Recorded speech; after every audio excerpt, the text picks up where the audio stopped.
The Earth, its surrounding atmosphere, the Sun, its light, and their interaction amongst them is one of the most fascinating subjects we come across. Let's start off discussing the layers of atmosphere present above the surface of the Earth, with each layer showcasing its own special traits. The troposphere is the lowest layer of our atmosphere. Starting at ground level, it extends upward to about 10 kilometers above sea level. We humans live in this layer, and nearly all weather occurs in this lowest layer. Most clouds are formed here, mainly because 99% of the water vapor in the atmosphere is found in the troposphere. Next up is the stratosphere. The stratosphere extends from the top of the troposphere to about 50 kilometers above the ground. Our very favorite ozone layer is found within this region. Above the stratosphere is the mesosphere. It extends upward to a height of about 85 kilometers above our planet's surface. Most meteors coming from the space burn up in the mesosphere. This is what we call the shooting stars. The temperatures keep falling as you rise up through the mesosphere. The coldest temperature is about minus 90 degrees, which is found near the top of this layer. The air in the mesosphere is far too thin to breathe. Our pressure at the bottom of the layer is well below 1% of the pressure at sea level and continues dropping as we go higher. The layer of very rare air above the mesosphere is called the thermosphere. The thermosphere can be found anywhere between 500 and 1000 kilometers.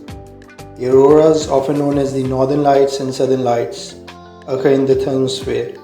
It is in this region that the skydiver Felix made the highest skydive ever on October 14, 2012. He jumped from a height of about 40 kilometers.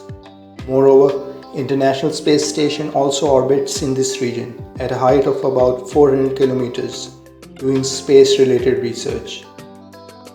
The exosphere is considered to be the actual final frontier of Earth's gaseous envelope. Exosphere exists somewhere between 100,000 and 190,000 kilometers above the surface of Earth. The latter value is about halfway to the Moon. This layer is extremely thin, making this layer even more space-like than the thermosphere. In fact, in this region, Earth's gravitational pull is not strong enough to keep air intact. Therefore, over millions of years, air in the exosphere is constantly leaking out of Earth's atmosphere into outer space. Region of Earth's atmosphere, mainly mesosphere and thermosphere, contain electrically charged particles. It is in this region where the spectacular displays of the auroras take place. Our Sun is 93 million miles away, but its effects extend far beyond its visible surface. Great storms on the Sun send gusts of charged particles in the form of solar winds and flares hurtling across space. If Earth is in the path of the particle stream, our planet's magnetic field and atmosphere react. When charged particles from the Sun strike atoms in Earth's atmosphere, electrons move to higher energy orbits, further away from the nucleus. When an electron moves back to a lower energy orbit, it releases a particle of light or photon, thereby exciting those atoms and causing them to light up, which we call auroras. The aurora often appears as curtains of lights, but they can also be arcs or spirals. Most are green in color, but sometimes you'll see a hint of pink, and strong displays might also have red, violet, and white colors. These lights are typically seen in far north, the nations bordering the Arctic Ocean, Canada and Alaska, Scandinavian countries, Iceland, Greenland and Russia. The question is, how are different colors formed? Different gases in Earth's atmosphere give off different colors when they are excited. Oxygen gives off the green color of the aurora, for example. Nitrogen causes blue or red colors. Although this display of light is beautiful, but sometimes it can be disastrous. These solar storms can muck up all kinds of technology that we rely upon in the modern life. Satellites that orbit high up in geosynchronous orbits, many of them communication satellites, are vulnerable to geomagnetic storms, either because they could be penetrated by high energy particles or because the satellite could become highly charged, causing key components to be damaged by discharging currents.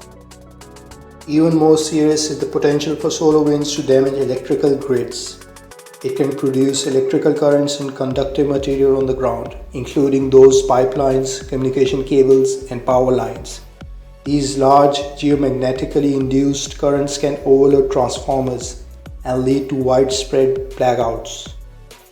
The 1859 solar storm, famously called the Carrington event, the strongest on record, set auroras flaring as far as Cuba and rendered telegraph lines across North America inoperable. In 2003, it disrupted satellites, high-frequency radio communications, and blacked out the Swedish city of Malmö. These auroras, this spectacular display of lights, are the result of natural phenomena, and people enjoy watching them, but at the same time they can be quite disastrous, as we have discussed in this video. So humanity should be prepared to tackle it while praising its beauty at the same time. If you like this video, please subscribe to this channel and share it with your friends and family. Thanks.